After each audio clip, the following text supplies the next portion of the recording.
Hello, my friends, and welcome back. Thank you very much for being with me again today. What do we have here? We have finally a country, a Western country, that will dare to challenge Al Capone and his boss. Yes, Al Capone's boss. And that is a country that threatens to place sanctions on Israel. Can you believe that? So this is not, I don't know, Iran or Saudi Arabia or Turkey. It's Belgium. Belgium. Now, Belgium and Israel had some little problems in 2003. I don't know if you remember that one, but hey, I will refresh your memory or inform you, whichever applies. So, let me show what Belgium wants to do. And believe me, Belgium is in deep doo-doo for that. So, we have the Jerusalem Post. Belgium wants sanctions against Israel for Gaza bombing. Deputy Prime Minister. Now this comes from Reuters, was taken by Jerusalem Post.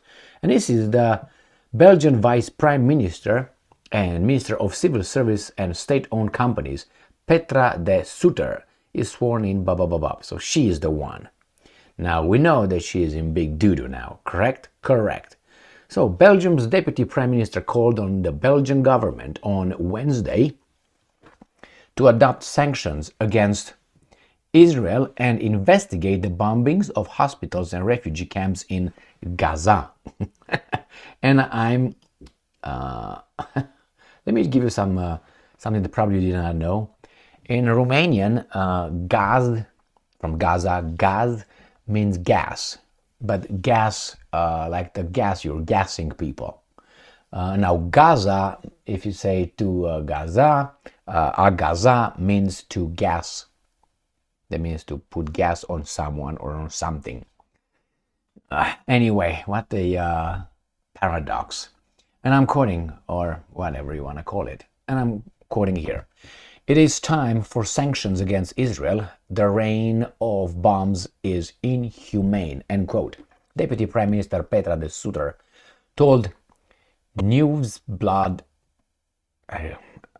newspaper, I guess that's how you pronounce that, and I'm quoting, "It is clear that Israel does not care about the international demands for a ceasefire," end quote, she said. So how come is she the only one noticing that? And as always, the mass media starts with this. This is year zero. And then they say something else, blah, blah, blah, blah, blah, blah, cutting funds to Hamas. Now, let me show you this article. From The Guardian, this is from Thursday, February 13th, 2003. Yes, I know. Israel scorns, and I'm quoting, anti-Semitic little Belgium.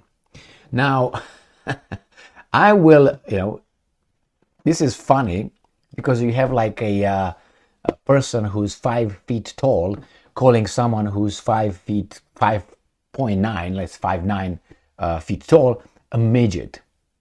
So someone shorter calls someone taller than him a midget or something like this. So this is Israel and Belgium. I just checked, and I'm going to show you something.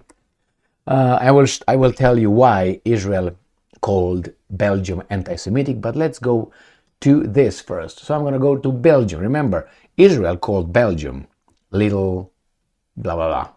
So Belgium, this is Belgium, and we have here, we're going to get into this further later when we go to demography, and we're going to go to, where is it, population and area. But now we just focus on population. Population, Belgium has 11.7 million, whereas Israel, the big country that called Belgium a little blah, blah, blah. So Israel has 9.8 million. So Israel is right here, the 93rd country in the world per population, 93rd, whereas Belgium is 82nd. So Israel has a lack of self-awareness, calls Belgium as the population a little whatever. Then we go to the area. Now Belgium areas is 30,689 square kilometers, and is 136 in this world. Israel is right here, is 149th on the planet, with between, because it changes all the time. It depends how much more it gets, so it's 149th. So regardless of how you look at it, Israel is smaller in number, in population, than Belgium, and in surface, in land mass, whatever you want to call it. So I don't know why these guys here, right here, they call these guys a little Belgium, since they are smaller. Now, we understand that about what? 9 million people live in New York, United States. I guess at one point there were a lot of people anyway, but still talking about countries here. So let's see what happened here. Why did Israel accused, obviously, Belgium of anti-Semitism? Because probably Belgium did something, criticized or did something that Israel did not like. Therefore, immediately you blame them for this, you shame them for that, and you say you owe me. Furious backlash after court rules against Sharon. So we have a court ruling about against Sharon. Sharon, if you remember, Beirut 1982, wasn't that in those Shaka and Palaka, the summer camps / you know what I mean. So let's see, massacres. Israel accused Belgium of anti-Semitism yesterday following a court decision which could lead to the prosecution of Ariel Sharon, the Israeli prime minister. The Belgian Supreme Court ruled on Wednesday that Israeli military commanders could be prosecuted for complicity in the massacre of 800 Palestinians in Lebanon 1982. Refugees camps in, as I said, 2 refugees camps. Now, and then again, look what they do. Blood libel over there, okay? When Jewish blood is blah, blah, blah, and all these things, and history, medieval history, murdering, babiboo, hapalakatsakamaka, old Europe, all the same shit that's used to try to put you on defensive, to get you some guilt. No guilt here whatsoever, but I don't know, those guys seem to be at war. So, let's see how these guys want to put will place sanctions on Israel. They will not. And if they would put it, it's going to be unilateral sanctions. It's not going to be anybody else. What's strange is that you can see a lot of cracks on this wall of lies. A lot of cracks, big cracks actually, in the media, in this kind of media, alternate media, not the corporate media, in the social movements, protests, personalities, so-called politicians, things that, I don't know, 10, 15 years ago, there were small cracks. Right now, the dam is breaking of information. But they're still attacked, and they sense it. Now, I want to show you something on Belgium, because it's very important. Something that has to do with the population. Ready? Right, let's see, what is it? Right here. So this is Belgium, ethnic groups in 2022, 66.6% Belgians, and the rest are not Belgians. So 33.4% are not Belgians. So 1/3 of the Belgium is not Belgian. All right, and then we look at religion, and we have about 63%, almost as ethnic group, 66, are Christians. And then you have 28, let's say, no religion, 7.4 Islam, 0.9 other.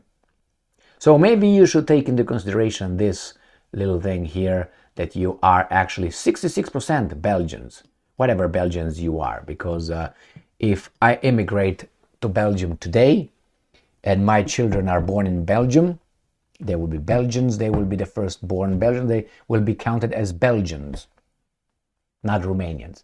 Or if I get my, that's how you do it. That's how I take it. So again, Belgium must be very strong, because if you remember, in the United States of America, we are fed this garbage that diversity is our strength. So Belgium must be very strong, stronger than Israel, because Israel actually has, right here, population, let me just go to ethnic groups. It's actually weaker than Belgium, because it has 73% Jews, 21% Arabs, and 6% others. So by judging by the American standards that these guys are trying to push into us, actually these guys are stronger because they have more diversity.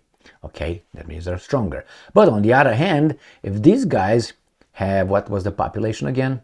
The population was 30 million, was 11.69, and these guys are 9.8, maybe because these guys are 73% Jews and those guys are 66% Belgians. Probably they are 66. Maybe the population is almost the same. Even though I think if you go by percentage, probably the number is higher for the Belgians. But there are a lot of Jews all over the world. So I think the Belgians are, as population, as ethnic group, smaller than the Jews. Well, we'll see, my friends. We'll see what happens with Belgium now.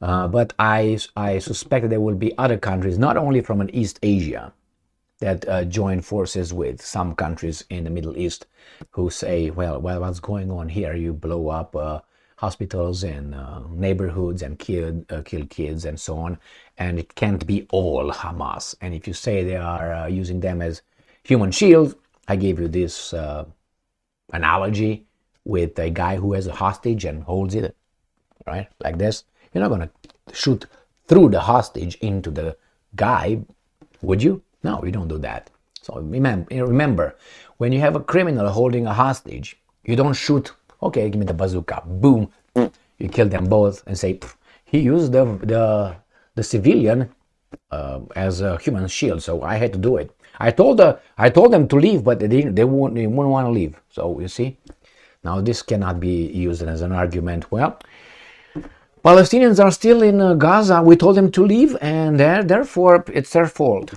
Basically, that's what they said. We're going to consider people who remain behind in North Gaza as being blah, blah, blah, blah, blah, blah, blah, blah, blah. Now, that's not right, obviously. But you need a little bit of balls to do something about it, or at least to say something. Thank you very much for being with me again today. So, little Belgium. Stay strong, stay smart, look for the truth, and be just.